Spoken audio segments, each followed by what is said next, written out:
राजा विक्रमादित्य अपने कंधे पर बेताल को लादने की कई कोशिश कर चुके थे, लेकिन हर बार बेताल कोई कहानी सुनाता और राज विक्रमादित्य से हाथों से बच निकलता।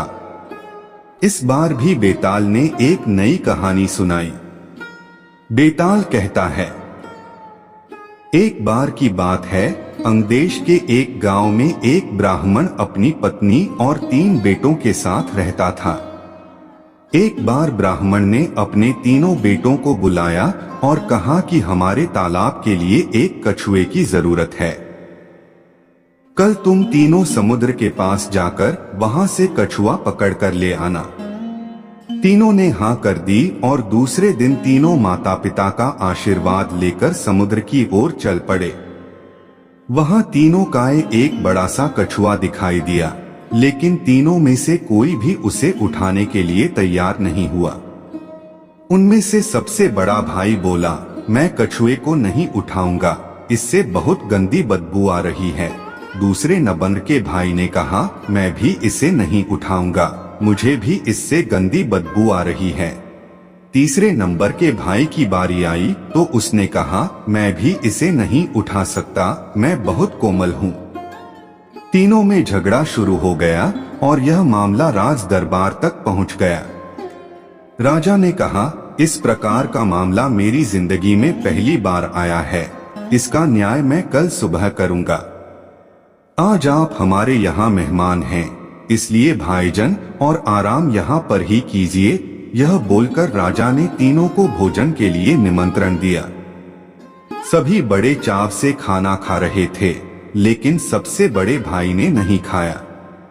राजा ने जब उससे पूछा तो उसने कहा, चावल में से श्मशान में जले हुए मुर्दे की बदबू आ रही है। राजा ने इस बात का पता किया तो मालूम हुआ कि चावल किसी श्मशान के पास के खेत से लाए गए हैं। यह देखकर राजा बहुत खुश हुआ। सभी लोग खाना खाकर शाम को संगीत सुनने के लिए बैठ गए। तब दूसरे नंबर के भाई ने राजा से निवेदन किया कि वो मृदंग बजाना चाहता है। राजा की आज्ञा से वो गायिका के पास जाकर जैसे ही बैठा तो तुरंत खड़ा होकर दूर बैठ गया। राजा ने खड़े होने का कारण पूछा तो दूसरे नंबर के भाई ने कहा, गायिका से बकरी के दूध की बदबू आ रही है और वो मुझे पसंद नहीं है। जब राजा ने इस बात का पता किया तो मालूम चला कि बचपन में गायिका को बकरी का दूध दिया जाता था। राजा एक बार फिर खुश हो गया। इसके बाद सभी लोग सोने के लिए चले गए।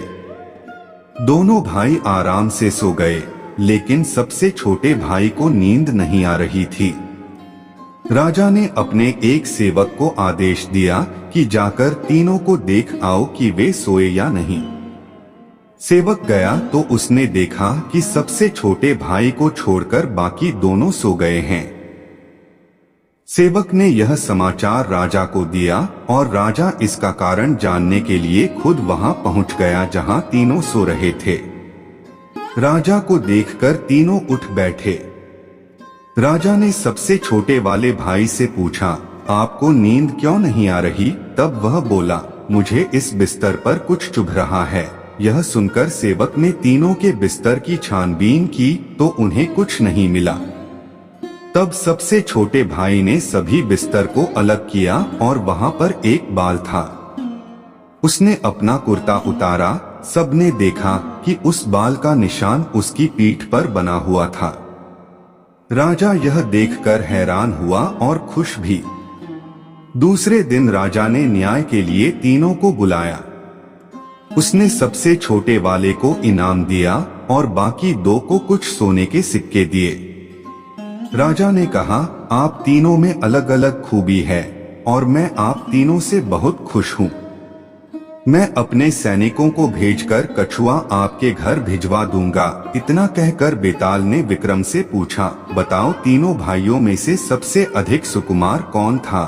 तब विक्रम बोला, सबसे छोटा भाई, क्योंकि हो सकता है कि दोनों बड़े भाइयों ने अपने सुकुमार होने का दिखावा किया हो, लेकिन सबसे छोटा भाई कितना सुकुमार है यह तो राजा ने खुद आंखों से देखा।